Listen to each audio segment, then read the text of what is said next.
So we have some more women's soccer action here in NCAA. We have some scores here from games at halftime. We have St. Francis, Pennsylvania, up 1 on New Haven in the 40s. Ball State, Ohio in the halftime. Dane Richmond, getting it right. Texas State, Arkansas State, getting it right any minute. See what I said about Stanford.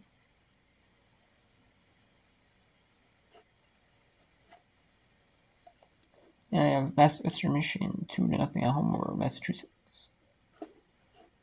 St. Francis on the road at New Haven, looking for their first win in the season and in the conference play. It would be win number 1 in conference play, win number 1 of the season.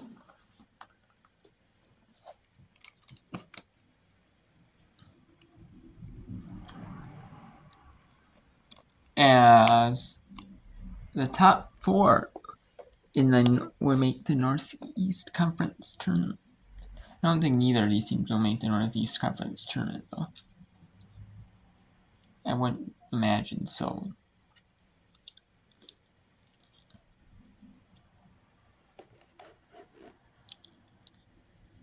And we have Texas State, Arkansas State right here in the Citadel at Stanford.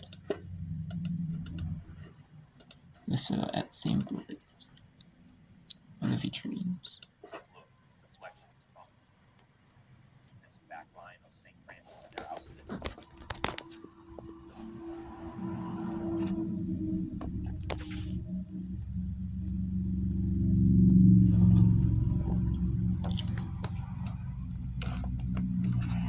Chargers have it on the far side. Ball played into Ray Simpson. Chance there for Simpson.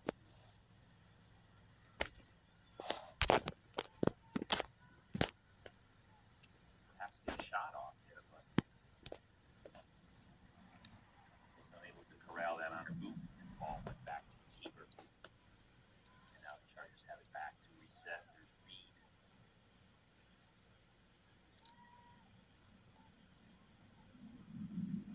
Winter. Checking Dempster hard. There's Aguiar.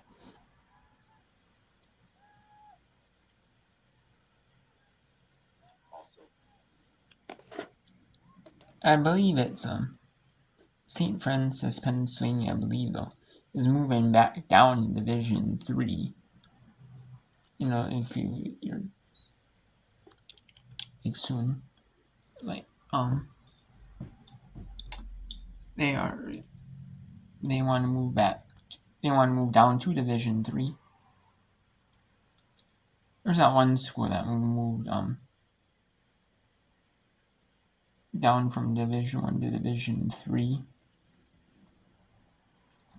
No, I can't remember who it is now. But they were in Division 1. And they moved down to Division 3. Which I'm kind of surprised you would move down. Maybe it's one of those things like like they're trying to prioritize academics over athletics. Maybe. But there's a lot of these schools that prioritize academics and athletics instead of Division 1, like Ivy League. They prioritize academics over athletics. They don't play as many non-conference games during the season. You know, they only have like Fridays and Saturdays, like they play like men's basketball games, back-to-backs, or they only play like a game a week, you know, or they might play like Friday, Saturday, play like a doubleheader for a few weeks of the season. Doesn't mean they do as few as they can, but they do them. But yeah, so football they only play like instead of like the 12 games in football, they play like 11 or like 9, I believe, is Ivy Leagues. So 9. So it's like they start like week 4 of the season. So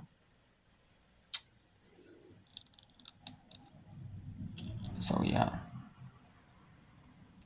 really. So I mean, you can still be a Division 1 member and still prioritize academics and athletics equally, you know. like for the student athletes. Play it. You want to challenge yourselves against the best, but we still want to also, have a good academic record stand. And you can't, So I don't know why some of these schools don't turn like go to Ivy League schools. Maybe they want to not have like travel as far out. Maybe I know one, like I believe it was St. Francis. They said was it St. Francis? I believe it was, but they were basically saying like that we don't want it was St. Francis. So basically they're saying like we want our student athletes maybe spend more time in the classroom. Maybe they want like more time in classroom, not having to travel as far. Like travel to Chicago. Most of it's in like the New York, Pennsylvania, like the Northeast. But then you have Chicago State, and if you're traveling to Chicago, you're traveling far, far out. It's like this way. It's you have more like, time to travel. More time to spend in the classroom. Maybe that's what it is. But I don't know. You could still be like the Ivy Leagues who do that. A good balance of Division One athletics while still having high academic standards. Still providing ample time for us student athletes. To play their sports games.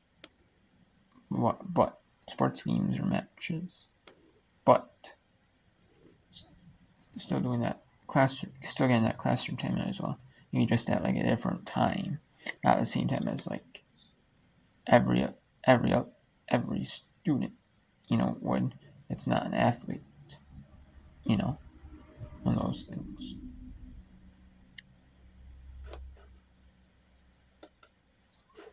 Number 14, ball's out for a throw. And I don't care if it's Division 1, Division 2, Division 3. You still have like times like the athletes are in different class times than like the students, and like the students aren't, anymore. I don't care if it's like junior college, NAIA. You still have all that. So, or they're more online classes. Sometimes, because of that. If they can do online, they'll do like hybrid classes. Looking deep for Corpix. Flag stays down. Being checked there by Savannah Reed. Gets the shot off, does Corpix. Nice job. Reed with right on her. Easily played by the keeper Daly.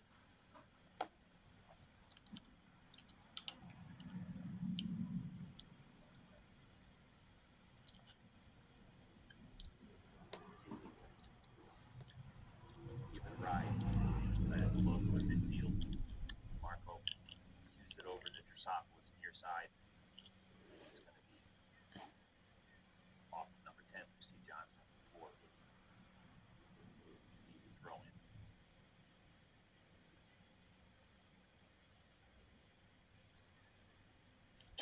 We'll play it back to Carolyn Ennis. Aguiar is Brooke Olsen. Back to Aguiar. Center of the pitch. Tries to find Janiyah Body and does. Body over the top. A couple of choices there. Emma Mitchell, Grace Simpson, just a little heavy. And the keeper, Sawich, will grab that ball before any harm done. Goal kick to the midfield stripe, dispossessed by the Chargers. Nice little back flip by Drosopoulos, intended for Grace Simpson. She gives chase with Hayden Berry. And Berry plays it safe.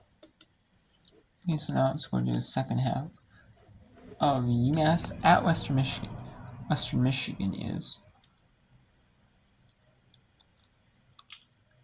Michigan is up 2 goals during the 43rd minute. 43 minutes to go, I should say. We have some first halves. Texas State, Arkansas State. The Samford already up 2 on the Citadel.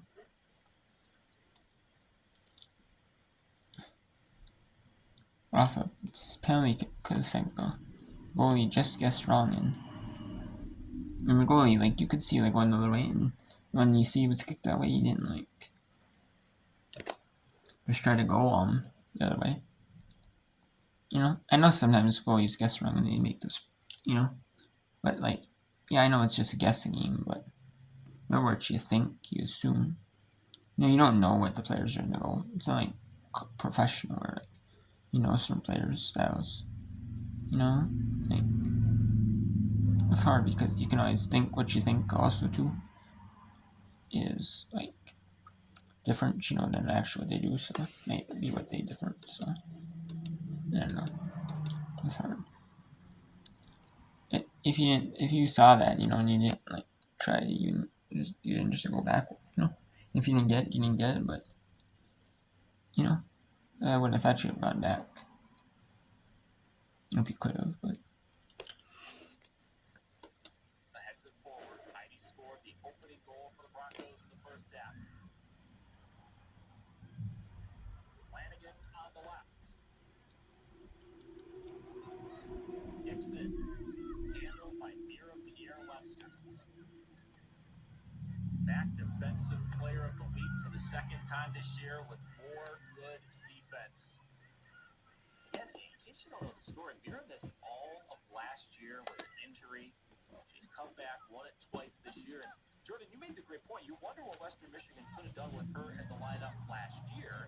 And yes, they lost some of their pieces up front, Jen Bletchock namely, but with the way that they can play defense this year, Western Michigan in this conference, and if they get out of the conference and make the NCAA tournament again, they're going to be a really tough team to play for anybody.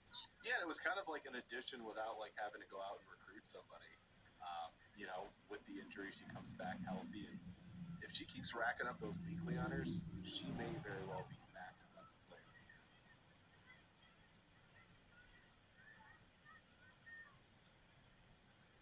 Worthman had it taken away.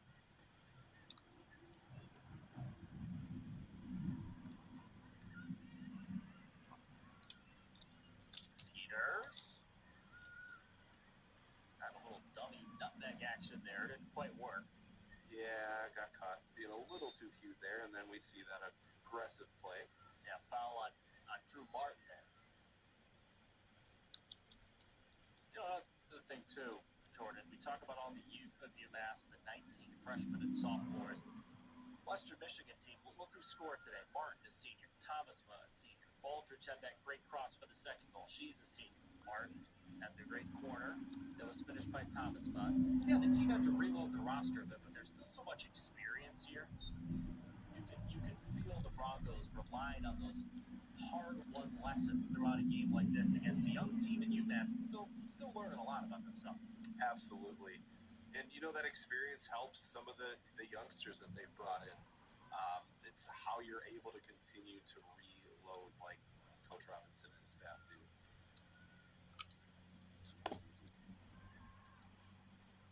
Van Eisenfeld is on it for UMass.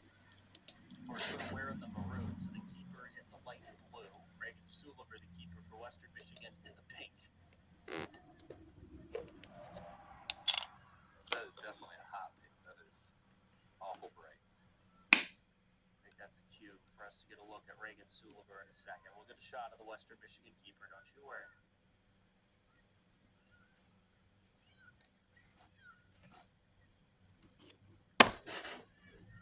Hackett sends it to June Mullen.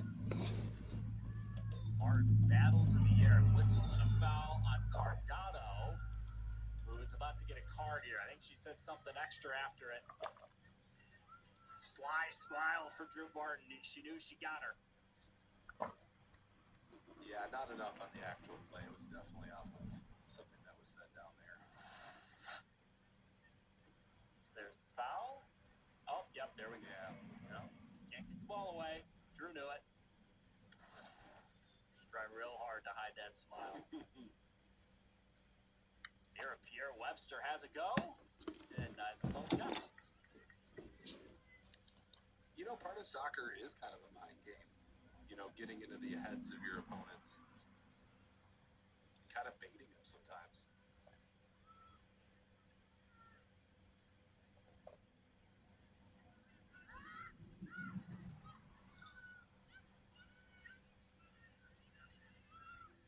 Back to the keeper, Eisenfeld. Came all the way from Reno, Nevada to Amherst, Mass. Freitas called for a foul. The UMass faithful. Yes, Enjoy that. The UMass fans that have traveled here didn't like the call. Now it's going to Ball State at Ohio. Yeah, it was scoreless at halftime. Ball State has gotten a goal here. As you can see, the field hockey team doing their practice in the background in the complex of the sports complex here at Ohio.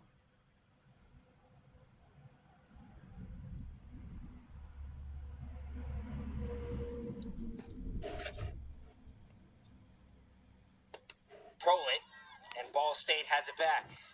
Patty Chester just doing everything